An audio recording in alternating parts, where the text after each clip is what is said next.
Hello, everyone, and welcome to my brand new YouTube channel, Soulless Torment. Yeah, by the way, that name sounded way more epic in my head, but saying it out loud, it sounds kind of lame. It's like an oxymoron. I was like, yo, this is gonna go hard. But yeah, it's not really that cool. Whatever, I'm gonna keep it anyway. I don't really feel like changing it now. This is my first time ever making a YouTube video, so I really hope it doesn't come out too bad. I've been thinking of making videos for a minute now, but I never actually pressed record, so now I'm actually doing it, and it's kind of crazy. I've been watching other YouTubers. Well, I can't consider myself a YouTuber, but I've been watching them, express their own thoughts on different situations they've been in real life or not. And I always thought it was interesting, so I decided to share my own experiences and finally press record. So I bought the mic, downloaded the softwares. They're not necessarily too hard to use, but I'm not very well versed in them, so it's probably not the best. Definitely not the best. So for the topic of the video, it's witnessing the Blackpill narrative. So personally, I am not a fundamental Blackpiller. Now, what is the Black Pill? So, for my understanding, the Black Pill is like this mentality that everything is based on looks. So, for example, you take a good looking guy, he goes outside, and all the women are going to 180 in his direction. And on the flip side, if you're conventionally, ugly or unattractive, you're cooked. It's a mentality that's very self-deprecating and there's nothing you can do about it. So I don't necessarily resonate with it on that regard, but I do understand the aspect of looks being very important.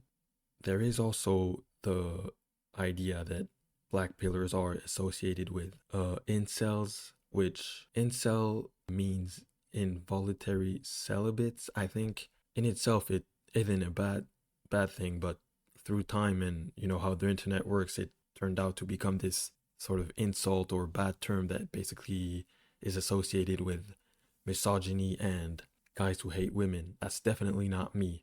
For me, men and women are the same in the sense that they're both like human beings. So, yes, obviously they have their differences physically and even in the way they think or do stuff, probably. But for me, at the end of the day, we're all human beings. Me personally, I am a 26-year-old man. I'm single. I am not necessarily ugly or unattractive, but I'm not an attractive guy either. So, I kind of stand in the middle. Nothing special, regular guy. You get me. Now, in this story I'm going to tell, I was with two friends of mine, one of which who is in the same kind of scenario as I am. He's not a very attractive looking guy, nor is he an ugly guy. He's a regular looking guy. And another homie of mine who's he is very attractive. So he automatically gets choosing signals from women. And whenever we go out, he's definitely the person that women are going to look at instinctively. So yeah, he is a Chad, if you will. Now, a Chad is like this conventionally super attractive guy. I don't know if you know of the Wojak videos on YouTube. There's this character named Chad. That's why I'm referring to Chad. So yeah, he's tall, very muscular, like really muscular. He has a good haircut, good hair, good face, great eyes, these hunter eyes or whatever they call them. Overall he was very lucky looks wise. In this story, basically, we were actually outside. There was this music festival in my city. So basically, they organize music festivals from time to time. And we were like, yo, why not go out and check it out? Seems like a fun time and it's good to be out and be with the homies.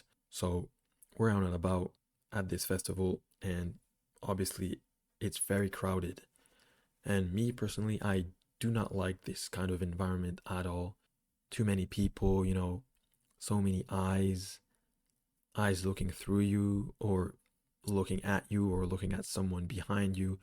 Eyes everywhere. You don't know where to look. You don't know who's looking at who. Not my favorites. I'm not a fan personally, but we're outside with the homies, so it's all good. So basically, at some point, we were like, okay, we're kind of thirsty, so we go looking for a drink.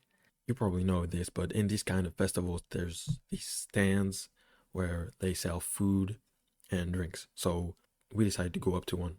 We get there, obviously, there's a crowd in front of it, like so many people trying to get drinks and whatever. So this is the kind of situation where there is no line.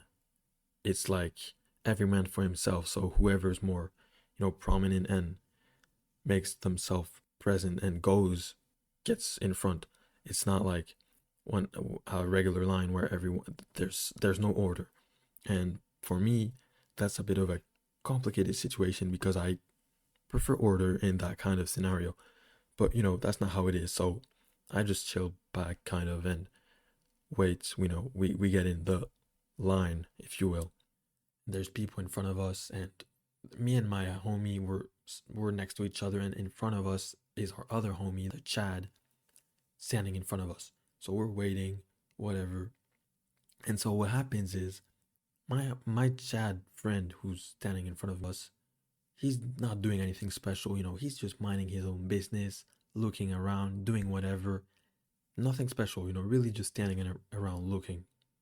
And at some point, this woman out of nowhere comes in his direction. She walks towards him and she looks up and looks at him and then turns around and just stands right next to him on his right. And so obviously me and my homie next to me, we're already laughing because we already know where this is going. We already knew, like from the get-go, we knew. But so basically she just stands there and it's like, oh cool, whatever. After some time, she turns her head in his direction and looks at him and then turns back at the stand. She does this several times, like smiling, giggling, blushing, and stuff like that.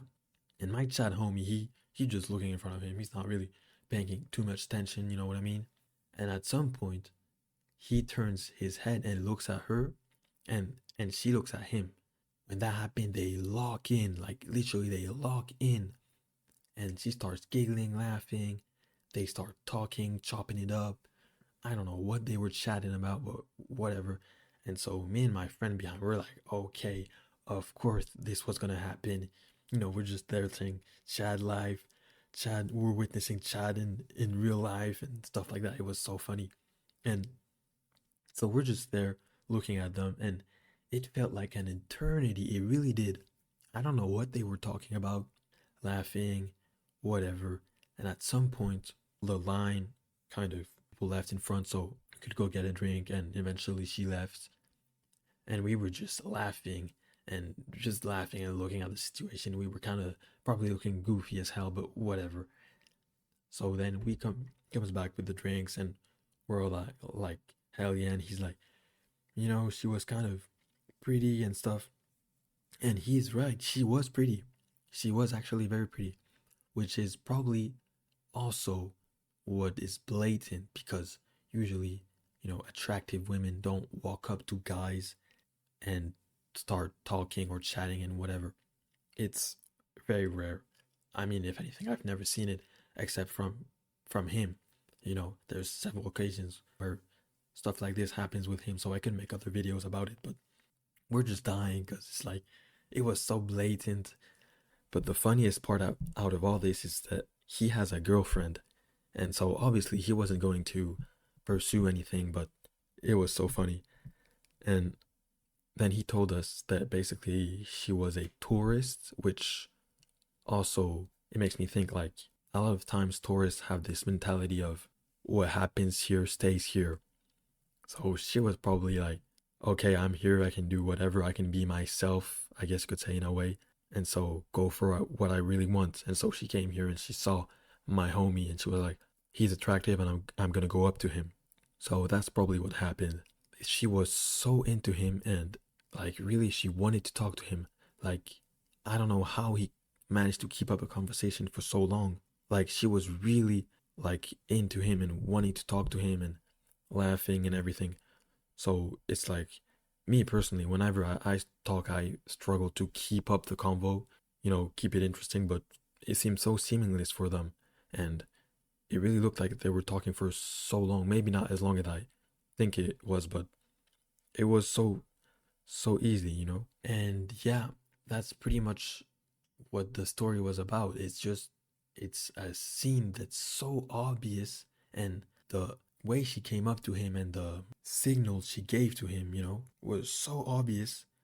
No other, if you're not a super attractive guy, you're never gonna live that. Almost, it's maybe gonna happen if you're very lucky or if there's a specific reason for it. But most of the time, only super attractive guys are gonna get into these kind of situations, which is fine.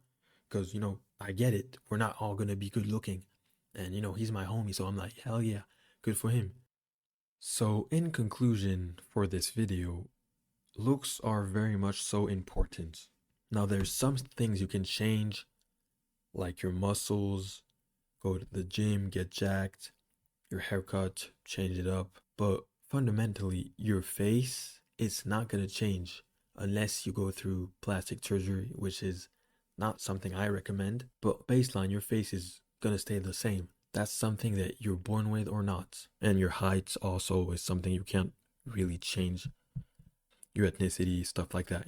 Society and women are going to gravitate around looks. So obviously, if you're a good looking guy, you're going to have a very different viewpoint of how attraction goes in comparison to a regular looking guy who doesn't really get any sort of signals from women when he goes out.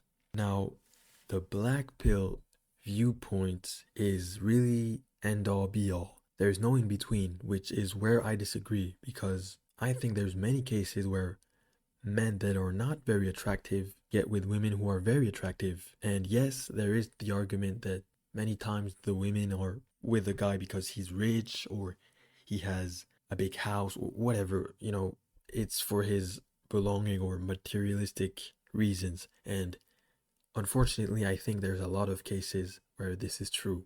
But there's also cases where it's not true, and I've seen it myself. I know someone from a distance who's about to get married. He proposed to his girlfriend, and objectively speaking, he's not a very attractive guy, I guess you could say. And his girlfriend is actually very pretty, and she really loves him, and it's true love between them. And I'm not saying because they're getting married that it's true love, but in that specific case, it is. Because typically, when her boyfriend, the guy, messes up, he goes out and gets drunk and goes crazy and does dumb stuff, she's always there for him. And there's always, other guys who are objectively better looking than him, and she never looks at them. She never cares. She only cares about him, regardless. That's an example that, not every time the black pill scenario narrative is correct. Also, a point I wanted to add about physical attractiveness being subjective. What I mean by that is everyone has a unique face. Like your facial features are your own. So, like the shape of your nose, or the shape of your mouth, even, or the shape of your eyes, your cheekbones, small little tweaks in your facial features that maybe one woman out there in the world will find attractive. Maybe that woman is 1 in 100 or 1 in 1,000 or on the other side of the world, and you'll maybe never meet her. That being said, if you are constantly exposed to the type of scenario I explained, I can understand why someone would be inclined to becoming a complete black pillar and only believe in that. But the reality is actually way more diverse, which is a good thing, and we should be happy that it's not just a black and white reality. I hope y'all enjoyed this video.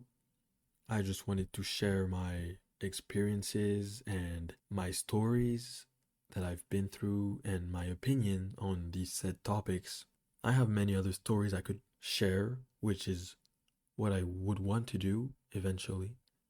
If you've watched this video and enjoyed, I'm really happy. If anyone watched this, actually, even just making the video makes me happy, so I'm glad either way. I hope you have a good day, good night, wherever you are in the world.